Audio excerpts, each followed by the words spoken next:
You are an IB student studying history and the Cold War, so you need to learn something about détente.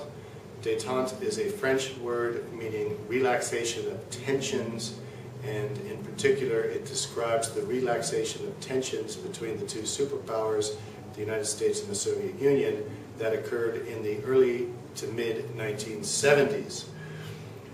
So we can't really put a date on the beginning of détente, but American policy starts to change once Richard Nixon becomes president on January 20th, 1969. Indeed, the Soviets issued a press statement that day saying they welcomed negotiations about the reduction of strategic nuclear arms. Nixon may have had some advance warning or some advanced negotiations with the Soviets about that. So U.S. policy begins to change with Nixon, and it's ironic, of course, because Nixon we know from the 1950s as being a staunch anti-communist. So it's ironic that the change in U.S. policy, where they are more friendly towards the communist Soviet Union, would occur under the watch of such an anti-communist. So what were the causes of détente? My argument is that détente was caused by three factors, namely the Vietnam War, the changes in Europe, and the Sino-Soviet split. So first, let's consider the Vietnam War. As you know, in 1968 and 1969, the United States was nearly in a state of anarchy and was in disarray. The political structure, the political system was in disarray. During the 1968 campaigns, there was a lot of violence. The notorious rioting between the demonstrators and the police at the Democratic National Convention in Chicago is just one example. The assassination of Bobby Kennedy. The United States was a mess, and Richard Nixon was campaigning on the platform of law and order, saying he would put an end to this mess, but also that he would put an end to the Vietnam War, because what was the cause of this anarchy and this rioting? Well, there were several factors, but mainly it was the Vietnam War. And Nixon said he was going to end the Vietnam War, at least get the American troops out of there. And he was also going to put an end to all this civil unrest in the United States. And he was a bit nervous in terms of foreign policy. It wasn't considered his expertise, but he did bring on an expert in the person of Henry Kissinger, who became his chief diplomat as his national security advisor.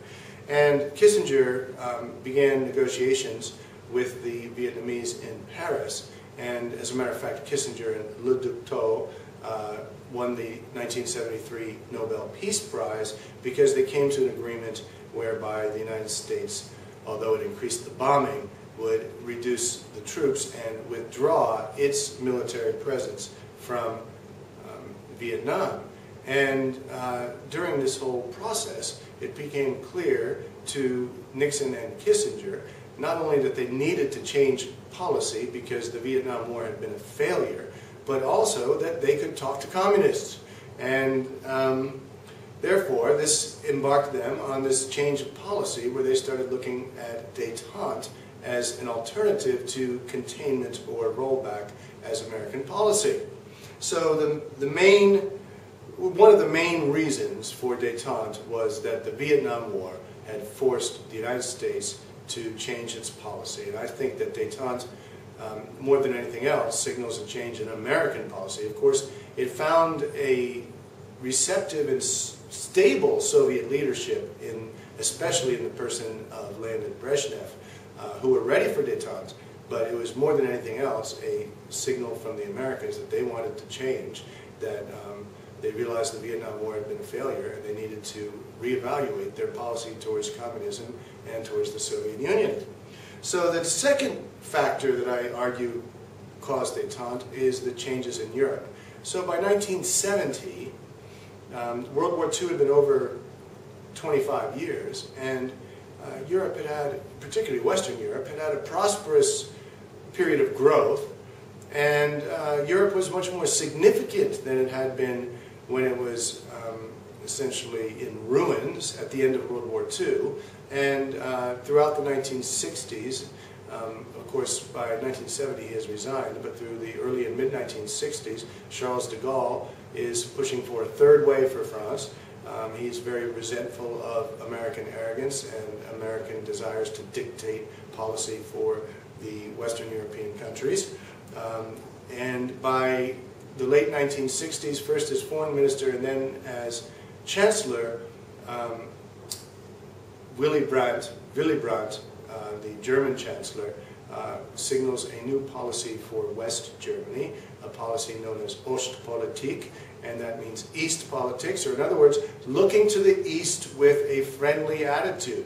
He insists we are going to be good neighbors to our East German and Polish neighbors. He goes to visit a memorial for the Jewish victims of World War II in Poland. He gets very emotional, he breaks down, and everybody in Eastern Europe and many people in Western Europe realize this is a new German policy, that the Germans also don't want to be caught in between the two superpowers in their potentially nuclear struggle.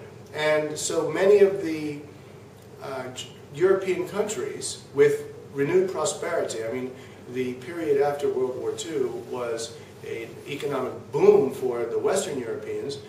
The French have a period for it, a word for it, les 30 glorieuses, which means the 30 glorious years. The 30 glorious years after World War II for the French economy. And on the eastern side, of course, the 1968 invasion of Prague and the crushing by Soviet troops of the Prague Spring signals a crisis in the Soviet sphere. And Albania withdraws from the Warsaw Pact. Ceausescu is making noises where he is forging an independent policy for Romania. The Soviet allies are very nervous. There's tension in the Warsaw Pact.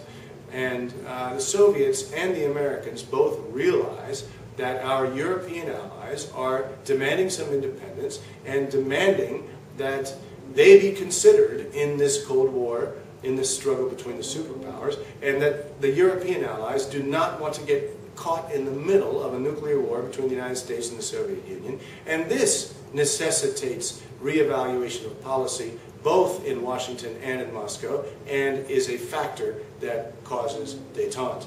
The third factor I'm going to mention is the Sino-Soviet split, and in particular the American awareness of the Sino-Soviet split, which has actually been going on all the way since Khrushchev's secret speech in 1956, you could argue, it starts. But by the 1960s, it's quite clear that all is not well in the communist camp. And the Chinese people are, in the early 1960s, constantly being prodded to demonstrate against what Chairman Mao calls Khrushchev revisionism and Big Brother chauvinism. And Chairman Mao clearly feels that the Communist Party of the Soviet Union has abandoned the international proletarian struggle and is selling out. And there are obviously many reasons for the rivalry between the Soviet Union and the People's Republic of China, and we can go back centuries, perhaps even millennia, in terms of rivalries between the Chinese and the Russians.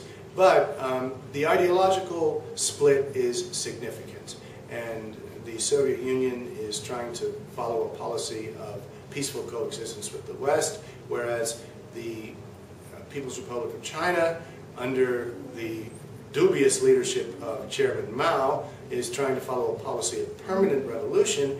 And of course the Cultural Revolution breaks out in 1966, and to be honest with you, the Soviets just don't get it. They kind of think Mao has gone mad. And if you study the Cultural Revolution carefully, it will be hard for you to escape that conviction, that opinion yourself. So the rivalry between the Soviet Union is so serious that by the end of the 1960s, between the Soviet Union and the People's Republic of China, it's so serious that by the end of the 1960s, the Soviet Union has more nuclear missiles pointed at China than they have pointed at the West and the United States combined. And border skirmishes break out, and in particular, they almost go to war in 1969 over a pretty useless piece of land, an island in the middle of the Ussuri River known as Damansky Island, I believe, or Zhenbao Island in the Chinese, which is so insignificant that during the flooding season it goes underwater, so you can't really build anything there. But the Soviets and the Chinese start shooting each other and almost go to war over this. And there are other instances as well where the Soviet Union and the United States, and the People's Republic of China, are almost ready to have a nuclear war. And believe it or not, at one point the United States tries to step in as a peacemaker. So, you know, this, of course, Kissinger becomes aware of this, and after the ping-pong diplomacy, Kissinger decides to arrange a trip for Richard Nixon to go to the People's Republic of China to meet with Chairman Mao, the ultimate anti-communist and the ultimate communist, becoming friendly. And of course, this is of great concern to the Soviet Union, who are alarmed. Georgy Arbatov, an advisor of Leonid Brezhnev, says quite clearly, we felt that there was an anti-Soviet coalition being formed, including not only NATO and America, but also China. We felt we were being surrounded.